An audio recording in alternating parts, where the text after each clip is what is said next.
That would have been the thought had not the angel said, He has been resurrected. He's not here. He's been resurrected. And there's also a warning implied in this verse. We should not listen to those who claim that He is here or He is there. Because Christ is not here or there. He is risen. And as we seek after Christ, we must be aware that He is risen. And we must seek Him as the risen Lord. How many religions have their prophet or their anointed one, their Messiah, their God, and you can find their tomb? There's a tomb for them. You can't seek Jesus like that. You will not find a tomb where He is. He is risen. And you must seek Him as the risen Lord. At this point, you may be asking, where is the proof of this resurrection? Paul, you said that the resurrection is a fact. So where is the proof of the resurrection? Well, the evidence is in the empty tomb. The angel said, come see the place where He lay. Come and see. He's not here. Do you see that He's not here? Also remember what He told you so that you can be assured that He's risen. He said that He would be killed and that He would be resurrected. Come and see. See that He's not here. He couldn't have been stolen. The guards are still here. He couldn't have been stolen. His body was not taken. So logically, you must conclude that He has been resurrected. And there is comfort that accompanies the empty tomb. Let us look with eyes of faith at the tomb where our Lord was laid. And if we can only grasp the magnitude of the love that was bestowed upon us and the depths that Jesus lowered Himself. Think about the depths that He lowered Himself to.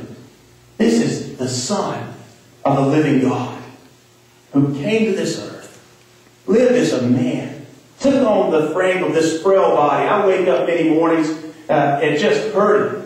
And I know as we get older, it's going to even be worse. Your body just aches and aches. Something funny happened this week. Little Julia was in the office, and she'd come in, and Corey was on one side doing some stuff, and I was on the other side, and I was listening to this conversation, and Julia came in, little Julia, and she didn't have the flu or anything. She was not sick or anything like that. But she walks up to Corey, and she says, man, Mama, my back hurts, and I'm hurting here. She was just kind of pointing around all these different places up here. I just kind of ache, and and she wasn't sick again. So don't feel like we're keeping our kid at home and letting her die of the flu or something. That's not what was going on. She was fine. She was laughing, but she was just talking about how she hurts and aches. And Corey made a great statement. We have not received our glorified bodies, so welcome to earth. And she reminded her, welcome to earth. This is just part of being human. But the Son of God was willing to come to this earth and be human like me, like little Julia, like all of us, and go to a cross. Humble Himself to be willing to let man that He breathed His very breath into to create. Kill Him, curse Him, mock Him, beat Him to death. And then place Him in a tomb like a common, ordinary human being in a tomb. He lowered Himself to that for me and for you. What love has the Lord bestowed upon us. And when we survey our own grave and our own ultimate end, the terror is removed. As we look with eyes of faith at the grave where our Lord once laid, He's not there anymore. And because of that, I can know to be absent from this body is to be present with my Lord. So what is the real importance to Christ's resurrection? So what is the real importance of His resurrection? Christ's words are fulfilled in and through the resurrection. All that Christ said is fulfilled through the resurrection. When the angel said He is not here, for He has been resurrected, it's clearly revealed that the angel did not come with some new gospel, and only refers to Jesus' very own words. He says He has been resurrected just as He said. The angel just uses Jesus' words. Jesus told you that He was going to be resurrected. He did what He said. The angel's not coming with a new religion or any kind of new doctrine. He's just saying what Jesus had already told everyone. Now in our passage, we can glean that Christ's resurrection is the proper object of our faith. Our faith has to be placed there. at Christ's resurrection. Jesus told you that He would rise, and being the very truth of God, why should you doubt that? Why would you not believe what is clearly told you? Jesus is the way, the truth, and the life. No man comes unto the Father but by Him. Why would you doubt this man, the Son of God, who did all of these miracles in front of you, who spoke the very truth of God? Now, why would you doubt Him?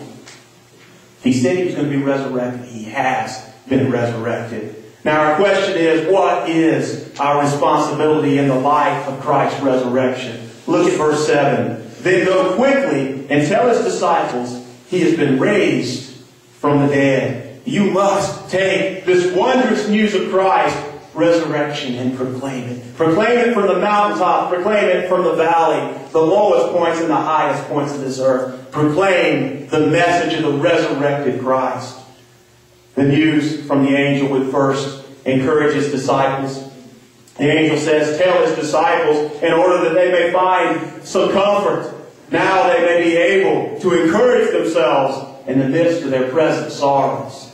This time for these disciples, the death of their Lord, their Master, seemed as an absolute disaster. Their very souls were rich within them.